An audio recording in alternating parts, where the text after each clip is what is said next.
प्रिय भक्तों, आज पूरा विश्व हमारे प्यारे कान्हा जी का जन्मदिन उत्सव बड़े ही धूमधाम से मना रहा है। हमारे कान्हा जी के भक्त सिर्फ हमारे देश में ही नहीं अपितु पूरे विश्व में कान्हा जी को मानने वाले भक्त हैं। प्रिय भक्तों, आज हम आपको कान्हा जी को बहुत जल्दी प्रसन्न करने वाला एक ऐसा चमत्कारी श्लोक सुनाने वाले हैं जिससे मेरे कन्हैया बहुत जल्दी प्रसन्न हो जाते हैं। इस मृत्युलोक में ऐसा कोई कष्ट नहीं, ऐसा कोई दुख नहीं, ऐसी कोई समस्या नहीं जो मेरे सांवले सरकार दूर न कर सके। बस कन्हैया की भक्ति पूरी श्रद्धा व विश्वास के साथ की गई हो। प्रिय भक्तों, कन्हैया अपने भक्तों के कष्ट दूर करने देवलोक से मृत्युलोक दौड़े चले आएंगे। वैसे तो यह कान्हा जी का दिव्य श्लोक हमेशा अत्यंत फलदायी होता है, लेकिन श्री कृष्ण जन्माष्टमी पर इस श्लोक का जाप या श्रवण 1000 गुना फलदायी हो जाता है। जी हाँ प्रिय भक्तों, अगर जन्माष्टमी के दिन इस श्लोक का आप जाप करते हैं या श्रवण करते हैं तो सामान्य दिन की अपेक्षा आपको 1000 गुना अधिक फल की प्राप्ति होती है। कन्हैया के जन्मदिन पर यह श्लोक अत्यंत प्रभावशाली हो जाता है। सांवले सरकार का यह दिव्य श्लोक जो भी भक्त सच्चे मन से प्रतिदिन पढ़ता है या फिर अगर पढ़ने में असमर्थ है तो अपने मोबाइल पर चलाकर जो भी भक्त इसे सुनता है अपने भक्त की सभी समस्याएं पल भर में हर लेते हैं, अपने भक्त के जीवन में खुशियां ही खुशियां भर देते हैं। तो प्रिय भक्तों, आइए सांवले सरकार का यह दिव्य मंत्र सच्चे मन से 108 बार सुन लेते हैं। लेकिन उससे पहले कन्हैया जी के सभी प्रेमियों से एक छोटा सा निवेदन है कि अगर वीडियो पसंद आए तो वीडियो को दिल से एक लाइक व इसी तरह के और भी वीडियो देखने के लिए हमारे चैनल मंत्र का ज्ञान को सब्सक्राइब करके कमेंट में जय श्री कृष्ण जी जरूर लिखें। श्लोक है अच्युतम केशवम राम नारायणम कृष्ण दामोदरम वासुदेवम हरिम श्रीधरम माधवम गोपिका वल्लभम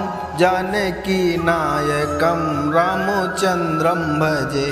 अच्युतम केशवम राम नारायणम कृष्ण दामोदरम वासुदेवम हरिम श्रीधरम माधवम गोपिका वल्लभम जानकी नायकम रामचंद्रम भजे।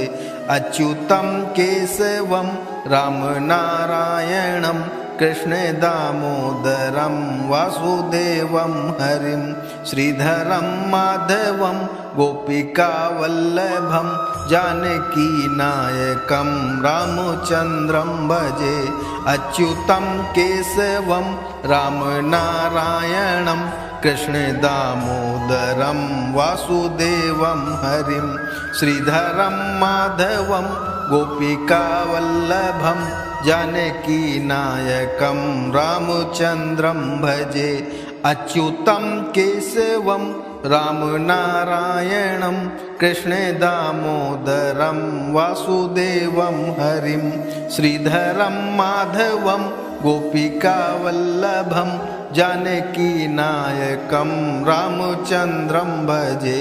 अच्युतम केशवम राम नारायणम कृष्ण दामोदरम वासुदेवम हरिम श्रीधरम माधवम गोपिका वल्लभम जानकी नायकम रामचंद्रम भजे।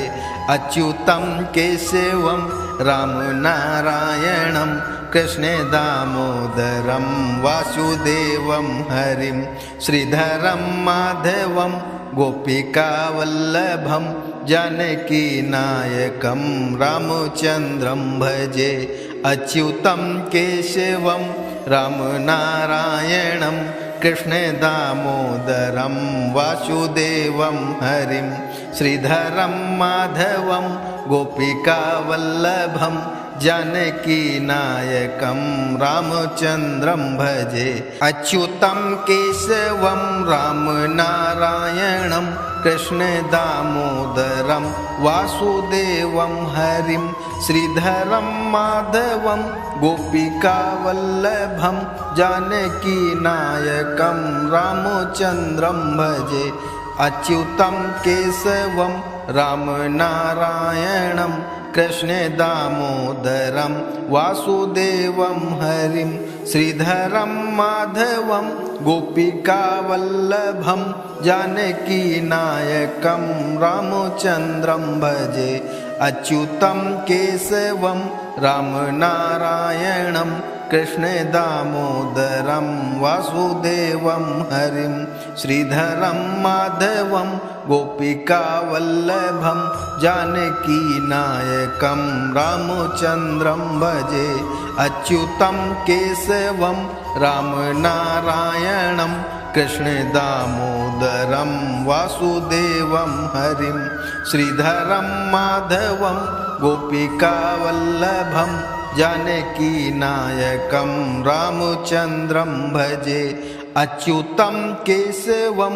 रामनारायणं कृष्णे दामोदरं वासुदेवं हरिं श्रीधरं माधवं गोपिकावल्लभं जानकीनायकं रामचन्द्रं भजे अच्युतं केशवं रामनारायणं कृष्णे दामोदरं वासुदेवं हरिं श्रीधरं माधवं गोपिकावल्लभं जानकीनायकं रामचन्द्रं भजे अच्युतं केशवं रामनारायणं कृष्णे दामोदरं वासुदेवं हरिं श्रीधरं माधवं गोपिकावल्लभं जानकीनायकं रामचन्द्रं भजे अच्युतं केशवं रामनारायणं कृष्णे दामोदरं वासुदेवं हरिं श्रीधरं माधवं गोपिकावल्लभं जानकीनायकं रामचन्द्रं भजे अच्युतं केशवं रामनारायणं कृष्णे दामोदरं वासुदेवं हरिं श्रीधरं माधवं गोपिकावल्लभं जानकीनायकं रामचन्द्रं भजे अच्युतं केशवं रामनारायणं कृष्णे दामोदरं वासुदेवं हरिं श्रीधरं माधवं गोपिकावल्लभं जानकीनायकं रामचन्द्रं भजे अच्युतं केशवं रामनारायणं कृष्णे दामोदरं वासुदेवं हरिं श्रीधरं माधवं गोपिकावल्लभं जानकीनायकं रामचन्द्रं भजे अच्युतं केशवं रामनारायणं कृष्णे दामोदरं वासुदेवं हरिं श्रीधरं माधवं गोपिकावल्लभं जानकीनायकं रामचन्द्रं भजे अच्युतं केशवं रामनारायणं कृष्णे दामोदरं वासुदेवं हरिं श्रीधरं माधवं गोपिकावल्लभं जानकीनायकं रामचन्द्रं भजे अच्युतं केशवं रामनारायणं कृष्णे दामोदरं वासुदेवं हरिं श्रीधरं माधवं गोपिकावल्लभं जानकीनायकं रामचन्द्रं भजे अच्युतं केशवं रामनारायणं कृष्णे दामोदरं वासुदेवं हरिं श्रीधरं माधवं गोपिकावल्लभं जानकीनायकं रामचन्द्रं भजे अच्युतं केशवं रामनारायणं कृष्णे दामोदरं वासुदेवं हरिं श्रीधरं माधवं गोपिकावल्लभं जानकीनायकं रामचन्द्रं भजे अच्युतं केशवं रामनारायणं कृष्णे दामोदरं वासुदेवं हरिं श्रीधरं माधवं गोपिकावल्लभं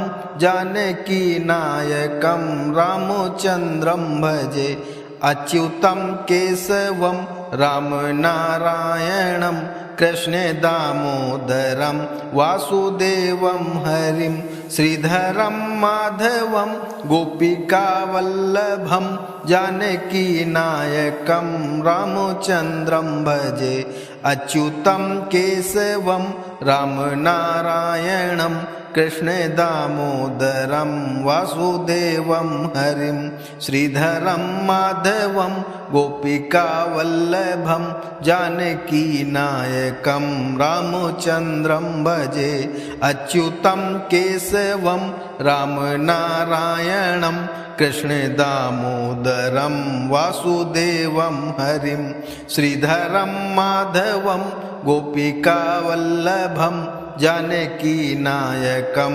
रामचन्द्रं भजे अच्युतं केशवं राम नारायणं कृष्ण दामोदरं वासुदेवं हरिं श्रीधरं माधवं गोपिकावल्लभं जानकीनायकं रामचन्द्रं भजे अच्युतं केशवं राम नारायणं कृष्ण दामोदरं वासुदेवं हरिं श्रीधरं माधवं गोपिकावल्लभं जानकीनायकं रामचन्द्रं भजे अच्युतं केशवं राम नारायणं कृष्ण दामोदरं वासुदेवं हरिं श्रीधरं माधवं गोपिकावल्लभं जानकीनायकं रामचन्द्रं भजे अच्युतं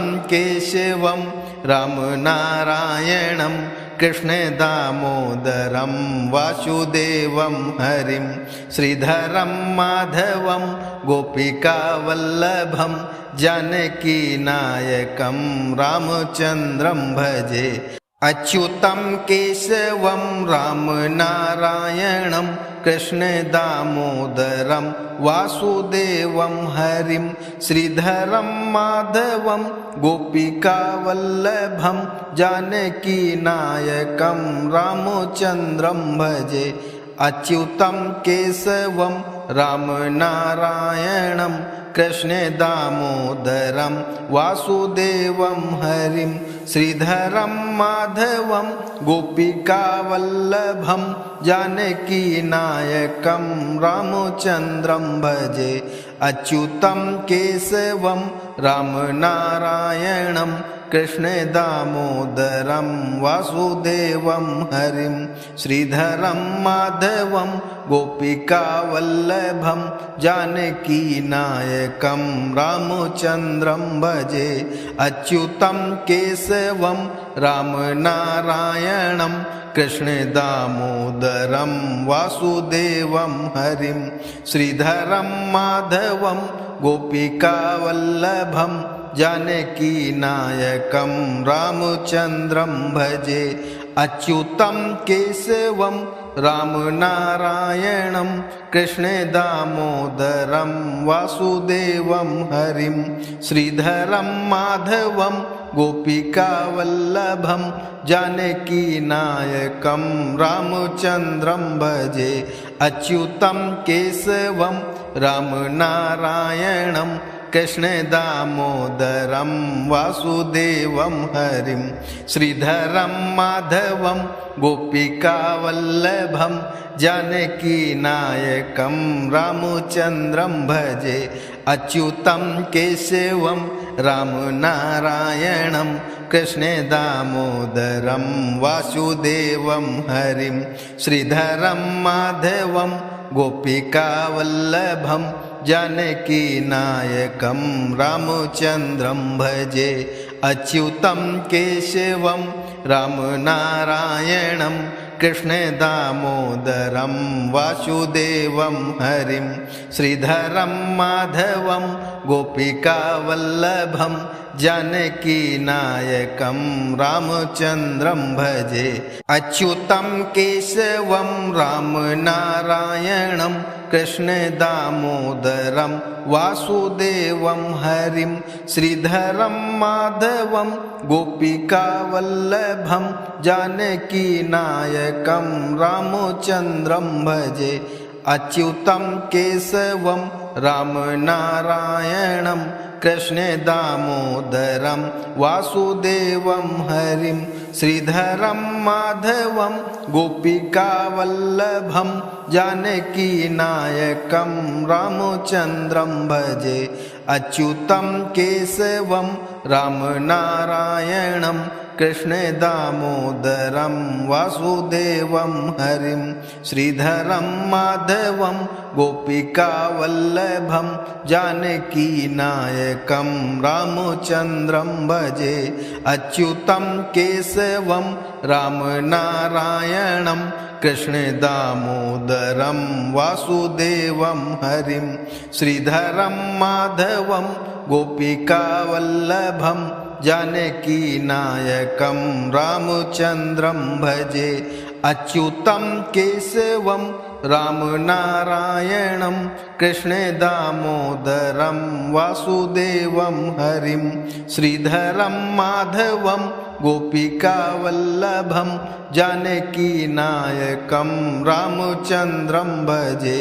अच्युतं केशवं रामनारायणं कृष्ण दामोदरं वासुदेवं हरिं श्रीधरं माधवं गोपिकावल्लभं जानकीनायकं रामचन्द्रं भजे। अच्युतं केशवं रामनारायणं कृष्ण दामोदरं वासुदेवं हरिं श्रीधरं माधवं गोपिकावल्लभं जानकीनायकं रामचन्द्रं भजे। अच्युतं केशवं रामनारायणं कृष्ण दामोदरं वासुदेवं हरिं श्रीधरं माधवं गोपिकावल्लभं जानकीनायकं रामचन्द्रं भजे। अच्युतं केशवं रामनारायणं कृष्ण दामोदरं वासुदेवं हरिं श्रीधरं माधवं गोपिकावल्लभं जानकीनायकं रामचन्द्रं भजे। अच्युतं केशवं रामनारायणं कृष्ण दामोदरं वासुदेवं हरिं श्रीधरं माधवं गोपिकावल्लभं जानकीनायकं रामचन्द्रं भजे। अच्युतं केशवं रामनारायणं कृष्ण दामोदरं वासुदेवं हरिं श्रीधरं माधवं गोपिकावल्लभं जानकीनायकं रामचन्द्रं भजे। अच्युतं केशवं रामनारायणं कृष्ण दामोदरं वासुदेवं हरिं श्रीधरं माधवं गोपिकावल्लभं जानकीनायकं रामचन्द्रं भजे। अच्युतं केशवं रामनारायणं कृष्ण दामोदरं वासुदेवं हरिं श्रीधरं माधवं गोपिकावल्लभं जानकीनायकं रामचन्द्रं भजे। अच्युतं केशवं रामनारायणं कृष्ण दामोदरं वासुदेवं हरिं श्रीधरं माधवं गोपिकावल्लभं जानकीनायकं रामचन्द्रं भजे। अच्युतं केशवं रामनारायणं कृष्ण दामोदरं वासुदेवं हरिं श्रीधरं माधवं गोपिकावल्लभं जानकीनायकं रामचन्द्रं भजे। अच्युतं केशवं रामनारायणं कृष्ण दामोदरं वासुदेवं हरिं श्रीधरं माधवं गोपिकावल्लभं जानकीनायकं रामचन्द्रं भजे। अच्युतं केशवं रामनारायणं कृष्णदामोदरं वासुदेवं हरिं श्रीधरं माधवं गोपिकावल्लभं जानकीनायकं रामचन्द्रं भजे। अच्युतं केशवं रामनारायणं कृष्णदामोदरं वासुदेवं हरिं श्रीधरं माधवं गोपिकावल्लभं जानकीनायकं रामचन्द्रं भजे। अच्युतं केशवं रामनारायणं कृष्णदामोदरं वासुदेवं हरिं श्रीधरं माधवं गोपिकावल्लभं जानकीनायकं रामचन्द्रं भजे। अच्युतं केशवं रामनारायणं कृष्णदामोदरं वासुदेवं हरिं श्रीधरं माधवं गोपिकावल्लभं जानकीनायकं रामचन्द्रं भजे। अच्युतं केशवं रामनारायणं कृष्णदामोदरं वासुदेवं हरिं श्रीधरं माधवं गोपिकावल्लभं जानकीनायकं रामचन्द्रं भजे। अच्युतं केशवं रामनारायणं कृष्णदामोदरं वासुदेवं हरिं श्रीधरं माधवं गोपिकावल्लभं जानकीनायकं रामचन्द्रं भजे। अच्युतं केशवं रामनारायणं कृष्णदामोदरं वासुदेवं हरिं श्रीधरं माधवं गोपिकावल्लभं जानकीनायकं रामचन्द्रं भजे। अच्युतं केशवं रामनारायणं कृष्णदामोदरं वासुदेवं हरिं श्रीधरं माधवं गोपिकावल्लभं जानकीनायकं रामचन्द्रं भजे। अच्युतं केशवं रामनारायणं कृष्णदामोदरं वासुदेवं हरिं श्रीधरं माधवं गोपिकावल्लभं जानकीनायकं रामचन्द्रं भजे। अच्युतं केशवं रामनारायणं कृष्णदामोदरं वासुदेवं हरिं श्रीधरं माधवं गोपिकावल्लभं जानकीनायकं रामचन्द्रं भजे।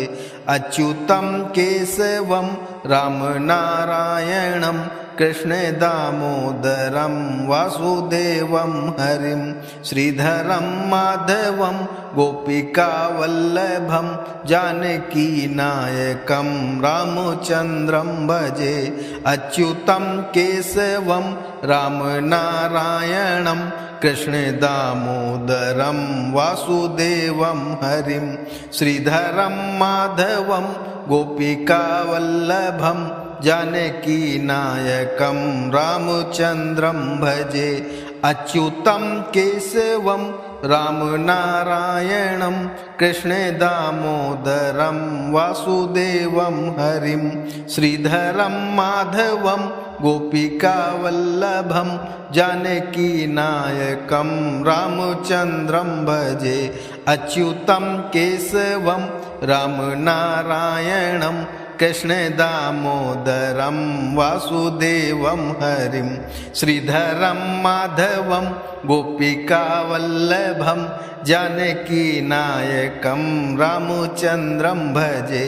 अच्युतं केशवं रामनारायणं कृष्णदामोदरं वासुदेवं हरिं श्रीधरं माधवं गोपिकावल्लभं जानकीनायकं रामचन्द्रं भजे।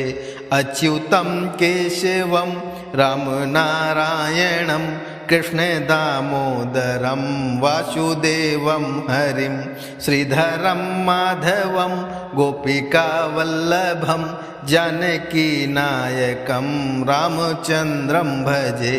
अच्युतं केशवं रामनारायणं कृष्ण दामोदरं वासुदेवं हरिं श्रीधरं माधवं गोपिकावल्लभं जानकीनायकं रामचन्द्रं भजे।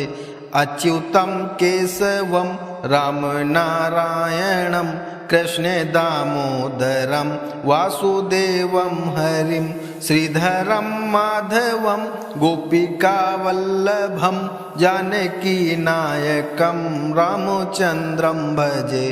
अच्युतं केशवं रामनारायणं कृष्ण दामोदरं वासुदेवं हरिं श्रीधरं माधवं गोपिकावल्लभं जानकीनायकं रामचन्द्रं भजे। अच्युतं केशवं रामनारायणं कृष्ण दामोदरं वासुदेवं हरिं श्रीधरं माधवं गोपिकावल्लभं जानकीनायकं रामचन्द्रं भजे। अच्युतं केशवं रामनारायणं कृष्ण दामोदरं वासुदेवं हरिं श्रीधरं माधवं गोपिकावल्लभं जानकीनायकं रामचन्द्रं भजे। अच्युतं केशवं रामनारायणं कृष्ण दामोदरं वासुदेवं हरिं श्रीधरं माधवं गोपिकावल्लभं जानकीनायकं रामचन्द्रं भजे। अच्युतं केशवं रामनारायणं कृष्ण दामोदरं वासुदेवं हरिं श्रीधरं माधवं गोपिकावल्लभं जानकीनायकं रामचन्द्रं भजे। अच्युतं केशवं रामनारायणं कृष्ण दामोदरं वासुदेवं हरिं श्रीधरं माधवं गोपिकावल्लभं जानकीनायकं रामचन्द्रं भजे। अच्युतं केशवं रामनारायणं कृष्ण दामोदरं वासुदेवं हरिं श्रीधरं माधवं गोपिकावल्लभं जानकीनायकं रामचन्द्रं भजे। अच्युतं केशवं रामनारायणं कृष्ण दामोदरं वासुदेवं हरिं श्रीधरं माधवं गोपिकावल्लभं जानकीनायकं रामचन्द्रं भजे।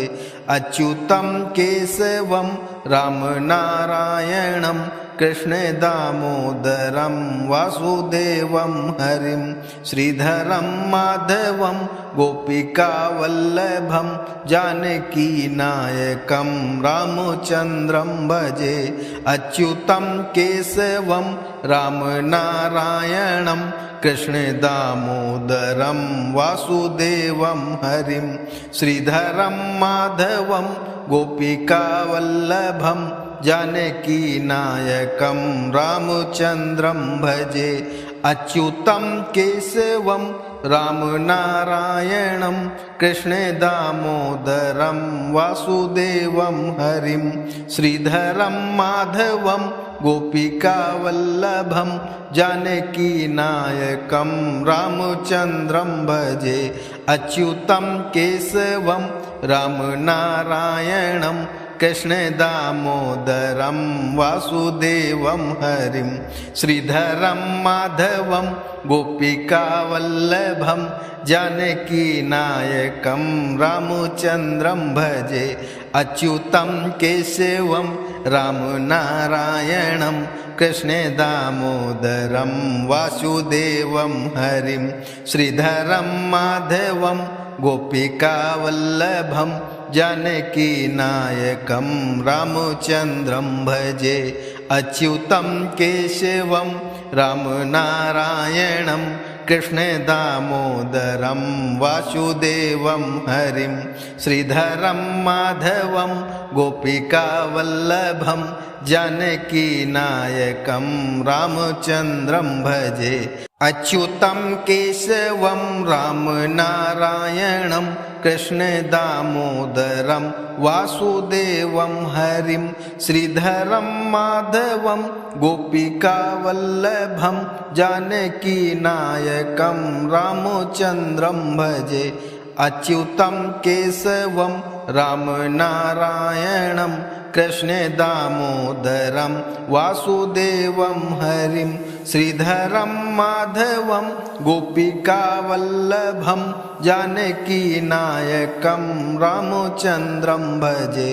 अच्युतं केशवं रामनारायणं कृष्ण दामोदरं वासुदेवं हरिं श्रीधरं माधवं गोपिकावल्लभं जानकीनायकं रामचन्द्रं भजे। अच्युतं केशवं रामनारायणं कृष्ण दामोदरं वासुदेवं हरिं श्रीधरं माधवं गोपिकावल्लभं जानकीनायकं रामचन्द्रं भजे।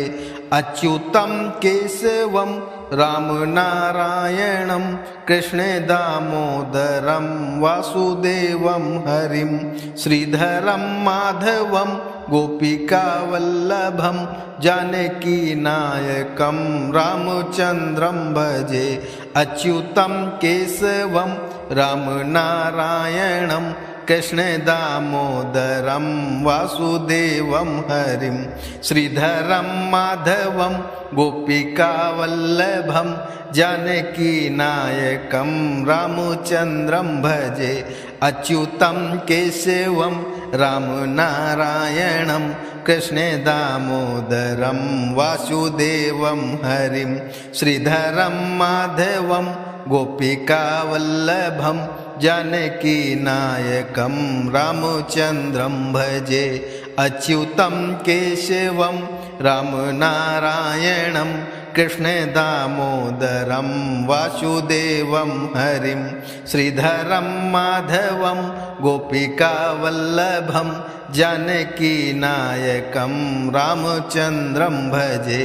अच्युतं केशवं रामनारायणं कृष्ण दामोदरं वासुदेवं हरिं श्रीधरं माधवं गोपिकावल्लभं जानकीनायकं रामचन्द्रं भजे। अच्युतं केशवं रामनारायणं कृष्ण दामोदरं वासुदेवं हरिं श्रीधरं माधवं गोपिकावल्लभं जानकीनायकं रामचन्द्रं भजे। अच्युतं केशवं रामनारायणं कृष्ण दामोदरं वासुदेवं हरिं श्रीधरं माधवं गोपिकावल्लभं जानकीनायकं रामचन्द्रं भजे। अच्युतं केशवं रामनारायणं कृष्ण दामोदरं वासुदेवं हरिं श्रीधरं माधवं गोपिकावल्लभं जानकीनायकं रामचन्द्रं भजे।